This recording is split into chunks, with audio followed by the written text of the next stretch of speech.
आज की कहानी में एक लड़की जो कि जवान होती है और जब जवान होती है तो उसका इंतजार कर रहा था एक लड़का जो कि उम्र में उससे 2 साल छोटा था। जब लड़के का पिता कहता है कि तुम इसके साथ प्यार करो, इसके साथ घूमो, इसके साथ फिरो, जब लड़का वो सब कुछ करता है जो उसका पिता कहता है और जब लड़के को लड़की से प्यार हो जाता है तो फिर पिता कहता है कि अब तुम्हें उसके पास जाने की जरूरत नहीं है। ऐसा क्या था कि जो पिता अपने बेटे को खुद ही उस लड़की के पास भेजता है और फिर खुद ही रोक लेता है। आइए जानते हैं इस सच्ची कहानी के बारे में। कहानी कुछ हद तक आपको फिल्मी लगेगी, लेकिन ये कहानी सच्ची है। और इस कहानी जो आई है हमारे सामने, ये उत्तर प्रदेश के फिरोजाबाद से आई है। यहाँ पर एक परिवार, जो परिवार बहुत ही संपूर्ण है, परिवार की जो बेटी है, वो बेटी जो पढ़ रही है इलाहाबाद कॉलेज में, और बहुत ही अच्छे संस्कार उसके माने जाते हैं। उसके घरवाले बहुत ही प्रेम और स्नेह से उसे पढ़ाते हैं। इधर एक लड़का जो कि अभी 18वीं साल में लगा हुआ था, उसकी 12वीं पास होती है और 12वीं पास होने के बाद उसका पिता उसे लेकर जाता है कॉलेज में। उस कॉलेज में, जिस कॉलेज में वो लड़की पढ़ रही थी, जिस लड़की का नाम था कंचन और लड़के का नाम था विक्रम। विक्रम का एडमिशन इलाहाबाद के उस कॉलेज में कराया जाता है। और उस कॉलेज में जब पिता एडमिशन करा रहा था, पिता का नाम था भवानी सिंह, और अपने बेटे का एडमिशन कराने के बाद वही कॉलेज के कैंपस में वो बैठे हुए थे। और तभी वहां पर वो लड़की निकलती है कंचन। तभी पिता कहता है कि बेटा, ये लड़की तो बहुत सुंदर है। कॉलेज में सबको दोस्ती होती है, सबको प्यार होता है। अगर तुम्हें प्यार करना है तो तुम इसी लड़की से प्यार करना। ये मुझे एक बार में ही बहुत ही अच्छी लगी है। अगर तुम शादी करो तो इस लड़की से करना। ये मेरे घर के बहू बनने लायक है। पिता की ये बातें सुनकर विक्रम को थोड़ा अजीब लगता है, लेकिन वो अपने पिता की बातों को सुनता है और उस लड़की को वो भी देखता है। वो लड़की वाकई में बहुत सुंदर होती है। देखते ही विक्रम भी उस पर फिदा हो जाता है, उसे पसंद करने लगता है। लेकिन अभी वो 18 साल का था, फर्स्ट ईयर कॉलेज में था, और वो जो लड़की थी वो सेकंड ईयर में थी और बहुत ही पढ़ने में तेज थी, बहुत सादगी उसके चेहरे पर थी। अब पिता अपने बेटे को छोड़कर वहाँ से चला जाता है क्योंकि कॉलेज में ही हॉस्टल था। उसी हॉस्टल में रहकर विक्रम को अपनी बीए कंप्लीट करनी थी, यानी कि अपनी ग्रेजुएशन करनी थी। पिता चला जाता है। अब बेटे को तो शय मिल चुकी थी पिता के द्वारा कि उसको तो प्यार करने का भी अधिकार है और इस लड़की से तो वो प्यार कर सकता है। ना तो पिता का कोई प्रेशर था और ना ही कोई दबाव था, उसे खुली छूट थी। और इस एज में बच्चे भी बहक जाते हैं। वैसा ही विक्रम के साथ होता है। विक्रम जब भी उस लड़की कंचन को देखता है तो वो अपने आप पर कंट्रोल नहीं कर पाता है और वो उससे बात करने के पीछे उसके पीछे चला जाता है। बार बार जब कॉलेज में, कैंटीन में, कैंपस में उससे वो टकराता है तो फिर कंचन पूछती है कि आखिर क्या है जो तुम मेरे ही सामने पड़ जाते हो, और तुम फर्स्ट ईयर के हो, जूनियर बनकर रहो, बार बार मेरे सामने क्यों आ जाते हो। जैसे ही कंचन ये बातें कहती है तो विक्रम और भी उसकी तरफ देखने लगता है और कहता है कि मुझे तुम बहुत पसंद हो, इसीलिए बस मेरी नजरें तुमसे नहीं हटती हैं। जब वो ऐसे कहती है तो वो कहती है कि तुम अभी नए नए कॉलेज में आए हो, ऐसा तो रोज का सिलसिला है, रोज की बातें होती है कॉलेज में। कभी कोई किससे आई लव यू कहता है, कभी कोई किसी से कुछ कहता है। रोज लड़कियां बदलती हैं, रोज लड़के बदलते हैं, यहाँ का माहौल ऐसा है। मैं जिस गांव से आती हूँ वहाँ इन सब चीजों को नोटिस नहीं करते, और तुम भी अपनी पढ़ाई पर ध्यान दो। इन सब चीजों में कुछ नहीं रखा। जैसे ही कंचन से ये शब्द वो सुनता है तो उसे भी समझ आता है कि मैं सच में ही यहाँ पढ़ाई के लिए आया हूँ और मैं इन किन चक्करों में पड़ गया हूँ। मेरे पिता ने मुझे बोला था और बस मैं उन्हीं की बातों में आकर बस इस लड़की के ही पीछे हूँ। तो उसे होश आता है और अब वो अपनी पढ़ाई पर फोकस लगाता है। धीरे धीरे वक्त निकलता है, करीबन 6 महीने निकल जाते हैं। और 6 महीने में अब कंचन की और विक्रम की दोस्ती हो चुकी थी। दोस्त थे एक दूसरे के बहुत अच्छे। वो जो लड़की है कंचन, वो विक्रम की सिलेबस में भी मदद किया करती थी, उसे जो कुछ टॉपिक समझ नहीं आता था, उसे भी वो उसे समझा दिया करती थी। यही सिलसिला चल रहा था। 6 महीने बाद अब वो लड़का जब अपने गाँव जाता है, तो उसका पिता ना पढ़ाई के बारे में पूछता है और ना ही किसी और चीज़ के बारे में पूछता है। सिर्फ़ यही पूछता है कि उस लड़की से तुम्हारी बातें हुई या नहीं हुई जो मैंने तुम्हें दिखाया था। अब लड़का जो विक्रम है वो थोड़ा-सा शर्मा जाता है और कहीं न कहीं उसके दिमाग में क्वेश्चन भी था कि पापा को इतनी क्या जल्दी पड़ी है, मैं लड़कियों से दोस्ती करूँ जो। फिर वो उस बात को इग्नोर करता है और कहता है, हाँ पापा, दोस्ती हो गई है और हम बहुत अच्छे दोस्त हैं। अब उसका पिता मार्केट जाता है उसी समय और एक कैमरा खरीद कर लाकर देता है, क्योंकि ये बात उस समय की है जब फ़ोन नहीं हुआ करते थे। कैमरा खरीद कर देता है, उसके साथ रील भी लाकर देता है जिनमें फ़ोटोज़ कैप्चर होते हैं।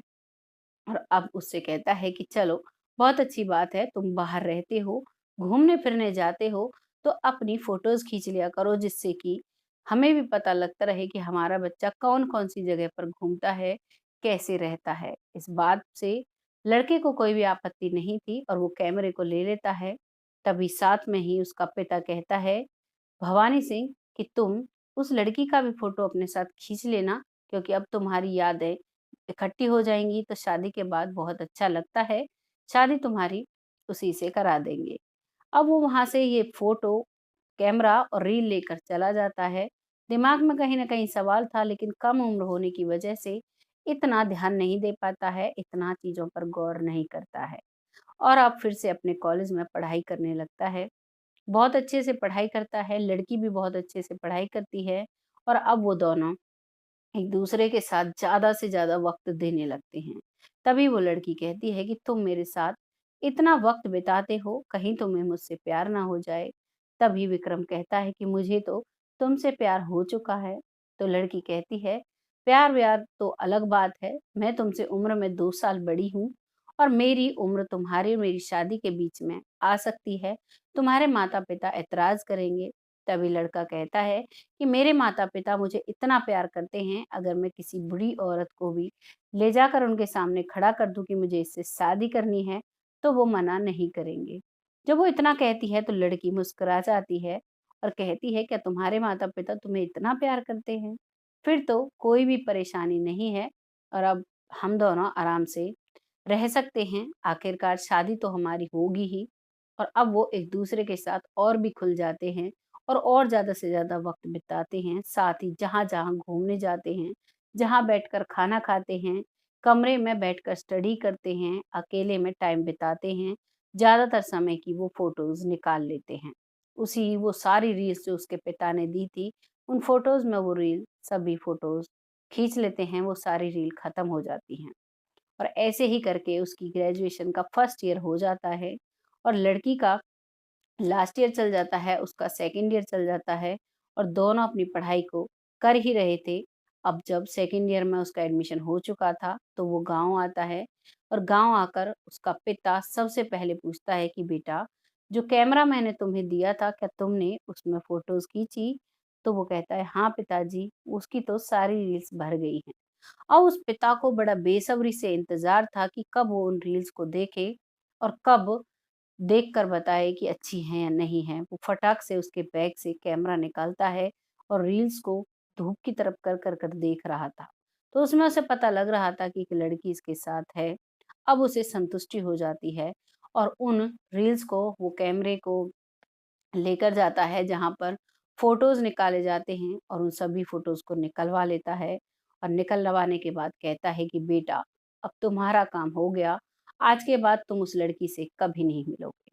इस बात पर विक्रम को बहुत बुरा लगता है और विक्रम कहता है, पापा, आप ही ने तो कहा था मैं उससे प्यार करूँ, उसके साथ रहूँ और आज से शादी भी कर सकता हूँ, ये आज आप क्या कह रहे हो?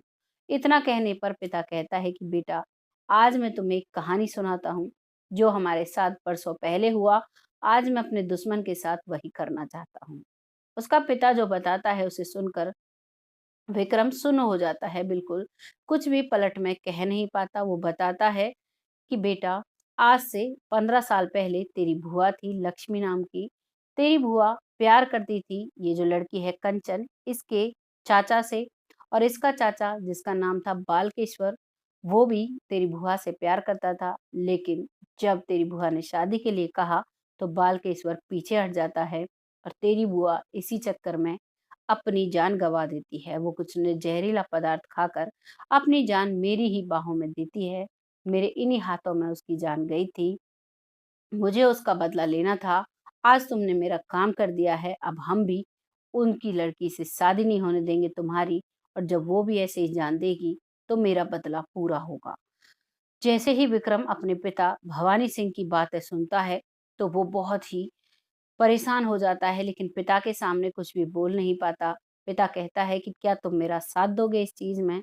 तो वो चुप हो जाता है और कहता है, ठीक है पापा, जैसा आपको सही लगे आप वैसा कर सकते हैं। अब वो वहाँ पर चुप हो जाता है और उसका पिता वो सारे फ़ोटोज़ ले जाता है, और अब जो लड़की है कंचन, उसके पिता रामकेश्वर के पास जाता है और वो सारे फ़ोटोज़ उसके मुँह पर मारता है और कहता है, बरसों पहले का समय याद करो, तुम्हारी बेटी मेरे बेटे से प्यार करती है, और अब मैं अपने बेटे से तुम्हारी बेटी की शादी नहीं होने दूँगा। मेरा बेटा भी इसी चीज़ में शामिल है, वो भी मेरे कहने पर चल रहा है। अब देखता हूँ तुम क्या करोगे, तब मुझे तसल्ली मिलेगी जब तुम्हारी बेटी भी ऐसे ही तड़प-तड़प कर जान देगी। इस बात को सुनकर रामकेश्वर आग बबूला हो जाता है और उन सारे फ़ोटोज़ को देखता है, और उसे बहुत ही शर्मिंदगी महसूस होती है। क्योंकि ये जो कहानी आपके सामने है, ये कहानी उस दौर की है, जिस दौर में लड़की के सर से भी अगर चुन्नी हटती, तो उसकी बातें बना दिया करती थी, गाँव में बना दिया जाती थी, और लड़की को घर से निकलना बड़ा मुश्किल हो जाता था। लेकिन यहाँ पर तो फ़ोटोज़ खिंच चुके थे, लड़की घूम चुकी थी, और लड़का-लड़की पति-पत्नी की तरह रहकर आए थे, क्योंकि इलाहाबाद में ही हॉस्टल में दोनों रहते थे। वहीं पर दोनों एक-दूसरे के साथ मिलते-जुलते थे, और वो सारी फ़ोटोज़ खींच चुके थे। वहाँ पर भवानी सिंह सब कुछ कहकर वापस आ जाता है और बड़ी मूँछों में ताव देकर अपने घर में बैठता है, अपनी बैठक पर बैठता है, और जो 2-4 लोग उसके पास आते हैं, उन सभी से कहते हैं कि आज मेरा बदला पूरा हुआ है। उसकी लड़की के साथ मेरे बेटे के साथ प्यार किया था उसकी लड़की ने, और आज मेरा बेटा उसकी लड़की से शादी नहीं करेगा। आज मेरा बदला पूरा होगा। बड़ी ही शान और शौकत से वो ये बातें कह रहा था, लेकिन उसका बेटा जो विक्रम है, उसने सच्चा प्यार किया था, और उसने अब अपने पिता के सामने बोलने की उसकी हिम्मत नहीं थी, तो उसने खाना-पीना त्याग दिया था। यहाँ पर जो विजय, जो लड़के का पिता है, उसकी जो पत्नी है, वो अपने बेटे को देख-देख कर परेशान थी, लेकिन एक साइड अपने पति को देखकर खुश थी, क्योंकि 15 साल पुराना जो उसका बदला था वो पूरा हो रहा था। एक बहुत ही प्यारी-सी शांति उसके पति के चेहरे पर वो देखती थी, तो उसे भी शांति मिलती थी। लेकिन दूसरी तरफ उसका बेटा बहुत ही परेशान, कमज़ोर होता जा रहा था, क्योंकि उसने खाना-पीना छोड़ दिया था। तभी वो अपने पति से कहती है, तुम्हारा बदला एक तरफ है, लेकिन पहले भी तुम्ही ने नुकसान उठाया था। तुम्हारी बहन की जान गई थी, और अब की बार भी तुम्हारे बेटे की जान जा सकती है। करीबन 3 दिन हो चुके हैं, तुम्हारे बेटे ने कुछ भी खाया-पिया नहीं है। इस बात को सुनकर भवानी सिंह थोड़ा-सा परेशान होता है, लेकिन फिर भी उसका बदला उसके लिए बहुत बड़ा था, और अब भी वो मानने के लिए तैयार नहीं था। अपने बेटे से जाकर कहता है कि तुम्हें अपनी बुआ की आत्मा को शांति नहीं दिलानी, तुम आज भी उस लड़की के मुँह में खाना तक नहीं खाते, चाहे वो लड़की मरे या गिरे, हमें क्या मतलब है। लेकिन विक्रम कहता है कि मैंने उससे वादा किया है, शादी करूँगा तो उसी के साथ, नहीं तो किसी के भी साथ शादी नहीं करूँगा। साथ जीने का, साथ मरने का वादा किया है, साथ जी हम नहीं सकते, वो भी मरेगी, तो मुझे भी मरना होगा, क्योंकि उसके घरवाले उसे जीवित नहीं छोड़ेंगे। अगर घरवाले छोड़ते हैं तो समाज वाले ताहनों की वजह से उसे जीवित नहीं छोड़ेंगे। अपने बेटे की ये बात सुनता है, और फिर वहाँ से जाता है उस लड़के के पिता के पास, और वहाँ जाकर कहता है कि मैंने अपने बेटे की हालत देखी है, पहले भी मेरा ही नुकसान हुआ था, और आज भी मेरा ही नुकसान हो जाएगा अगर तुम्हारी बेटी से मेरे बेटे की शादी नहीं हुई। इतने में ही रामकेश्वर की आँखों से आँसू टपकने लगते हैं। रामकेश्वर कहता है कि दोस्त, तुम्हारी जो बहन के साथ हुआ हम बिल्कुल नहीं चाहते थे, लेकिन हमारे पिताजी ने हमारी एक नहीं सुनी। मेरा भाई जो है बालकेश्वर, वो आज भी तुम्हारी बहन की यादों में बिना शादी के है, उसने कोई भी शादी नहीं की। पिता की मर्ज़ी के आगे वो बोल नहीं सका, ये उसकी गलती थी, लेकिन वो नहीं चाहता था कि वो तुम्हारी बहन से दूर रहे, इसीलिए आज तक उसने शादी नहीं की है। ये तो तुम्हें पता होना चाहिए था इन सब चीज़ों को। 15 साल से तुम बदले की आग में जल रहे थे। इस बात को सुनकर अब दोनों एक-दूसरे के गले लग जाते हैं और कहते हैं जो गलती पहले हुई, उसे हम इतिहास की गलती को अब नहीं दोहराएँगे और अब धूम-धाम से अपने बच्चों की शादी करेंगे। वहाँ पर दोनों का रिश्ता पक्का करते हैं। उसके बाद कुछ ही महीनों में उनकी शादी तय होती है।